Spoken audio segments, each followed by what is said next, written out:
These top stocks to watch will make or break the markets this week. Here are the top stocks to watch that have earnings and their estimates. On Tuesday, we have Walmart with an estimated $1.60 EPS and $150.75 billion revenue. Their earnings was terrible last quarter with a backup of inventory. On Tuesday, we also have Home Depot, ticker symbol HD, with a $4.95 EPS estimate and $43.36 billion revenue. Home Depot is one of those buy and hold forever stocks, so I'm curious to see what is going on with the housing market. On Wednesday, we have Cisco, ticker symbol CSCO, with an 82-cent EPS estimate and $12.73 billion revenue. We also have Lowe's, which is ticker symbol LOW. This is Home Depot's rival, and is also one of my favorite growth stories. They're actually taking share from Home Depot. And the EPS estimate is $4.62 with revenue $28.14 billion.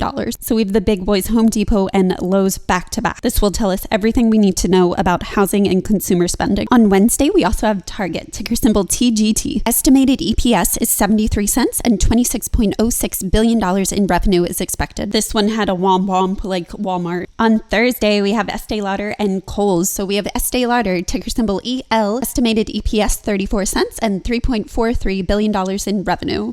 Companies like this, especially with Ulta and the makeup community, have shown remarkable strength. And we have Kohl's, ticker symbol KSS, with estimated EPS at $1.14 and estimated revenue at $3.85 billion. Kohl's was a tragedy, so let's see if it can do a little bit better with retail sales. And then on Friday, we rounded off with Deere and Foot Locker. So for Deere, ticker symbol DE, we have EPS at $6.65 and revenue at $12.87 billion. Then we have Foot Locker, ticker symbol FL, with estimated EPS at 85 cents and revenue at $2.08 billion. What stocks are you watching this week? All of these earnings are going to make or break the market, so be very careful about these. And if you're trying to buy them before, try to wait 3 days later. Use the 3-day rule. Absorb all of the earnings goodness and just see if the company that you think is great, that you think is doing amazing, had great earnings and the story is still intact. And just wait a few days to let the price settle out. Be sure to like and subscribe and comment down below. You can find all of these earnings using my free stock screener link below. Bye, future millionaires.